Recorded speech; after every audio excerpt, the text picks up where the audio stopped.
So, today you're listening to a podcast that's called Pursuit. What could it possibly be about? This is BethWe in the Koinonia Kitchen, and I want to tell you about a minister that told a story about coming to know God. The story instructs that when first in relationship with God, it was a little bit scary. You know, we're looking for God, but we kind of see God in an atmosphere of justice. You get what you deserve. And that was scary. Like, oh, I don't know if I want to go to this God who like smites people and stuff.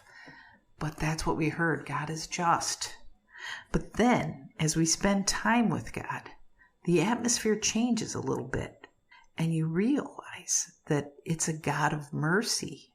You don't get what you deserve. And then it's a little bit more comfortable because even if you're making mistakes here and there, you're not worried about being smited anymore because you're feeling this merciful love. But it continues from there, the minister said. He said that once you become fully intimate with God, the atmosphere shifts again and you're covered in grace, which means you get what you don't deserve. Justice, mercy, grace. I mean, I realized that the story was wonderful in helping me want to pursue God. But I also thought it might lend itself to self-understanding as well. I mean, when I first began seeking higher understanding, I treated myself with such disdain because I really believed I didn't deserve anything better. Like you get what you do, you know, I mean, if you do better, you get better kind of thing. My mindset was all about justice. And that mindset made me swim in judgment. Oh man, I judged everyone. You got it, I judged you. I judged God. But the one I judged the most was me. I judged myself mercilessly. I just judged myself. I would never measure up. But I needed help. And I got to this place where I needed help and I didn't know where to go. So this one night I cried out to a name for God that I learned as a child. Something small shifted. And all I can tell you that happened is I became hungry for truth. I began to pursue spirit. And slowly my mindset shifted from justice to mercy. I can't quite explain when or how it happened, but I was suddenly able to see others and have compassion. For the first time in my life, I wasn't so self-absorbed that I didn't notice the other people walking on the road beside me.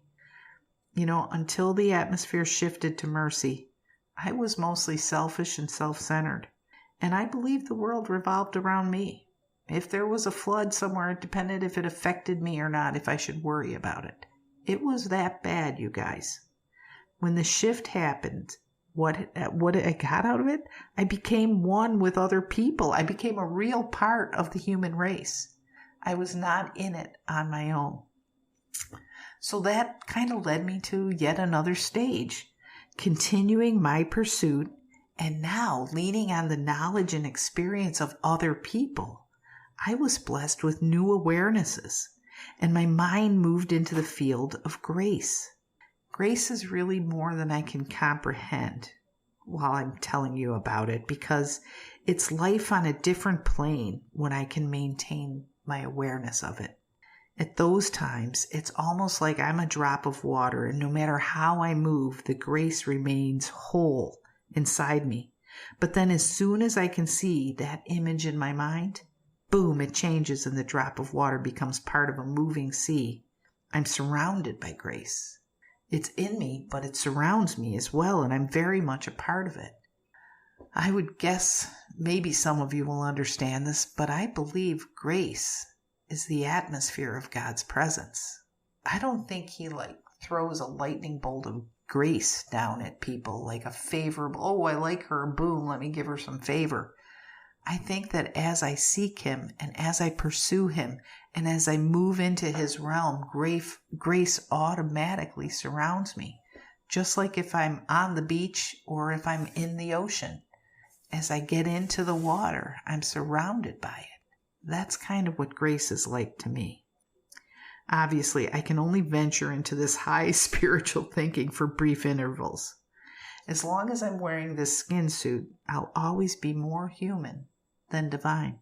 And nonetheless, knowing that somehow I am inherently connected through grace to the master of everything, boy, that is comforting and freeing. It encourages me to move forward, knowing that all will be well, here and hereafter. Everything is going to be all right as long as I pursue the higher power. I hope you're feeling better because you had a listen. Good Seed Podcast is powered by the BethWe nonprofit ministry based in Vero Beach, Florida. Our goal is to start the uncomfortable conversations that turn complacency into action and despair into hope. Connect, communicate, and thrive with us. Check us out online at BethWe.com.